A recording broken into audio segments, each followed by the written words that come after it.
You bring people, you bring them on a propaganda tour, Mr. President. Do you disagree that you've had problems bringing people into your military? And do you think that it's respectful to come to the Oval Office of the United States of America and attack the administration that is trying to prevent the destruction of your country? A lot of questions. Let's start from the beginning. Sure. First of all, during the war, everybody has problems. Even you, but you have nice ocean. And don't feel now, but you will feel it in the future. God bless. You don't know that. God bless. God bless. You will not have a war. Don't tell us what we're going to feel.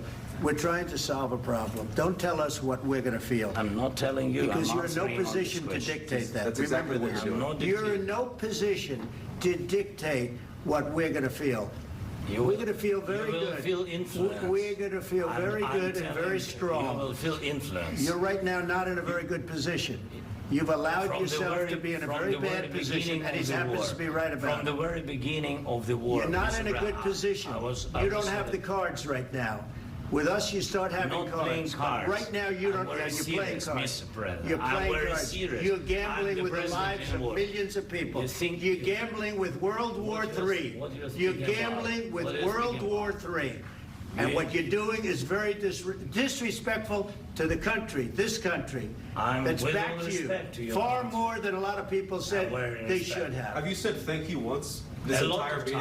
No, in this entire meeting, have you said thank you? You went to Pennsylvania and campaigned for the opposition in October. Offer some words of appreciation for the United States of America and the president who's trying to save your country.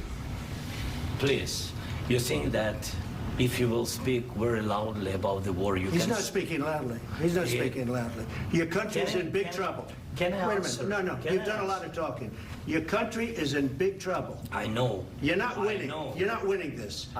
You have a damn good chance of coming out okay because of us. Mr. President, we are staying in our country, staying strong from the very beginning of the war. We've been alone, and we are thankful. I said thanks you haven't in been this alone. cabinet. You haven't been alone. We gave you, through this stupid president, $350 billion. We gave you military equipment, and you men are brave, but they had to use our military. If you didn't have our military equipment, if you didn't have our military equipment, this war would have been over in 2 weeks. In 3 days. I heard it from Putin. In 3 days. This is something maybe new. Less. In 2 weeks. Of course, yes. It's going to be a very hard thing to do business like this. Again, just say thank you. I said a lot of times to American people. Accept that there are disagreements, and let's go litigate those disagreements rather than trying to fight it out in the American media when you're wrong.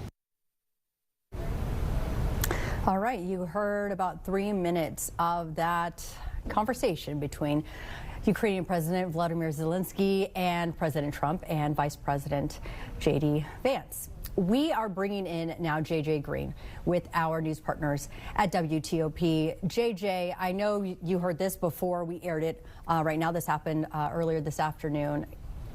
Give me your first impressions on what you heard.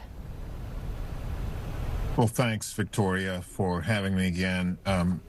I've been struggling to find the words since that happened, but I think the best way to put this is that the 10 minutes that we just witnessed have changed the world for the near term, because we've never witnessed anything like that in public.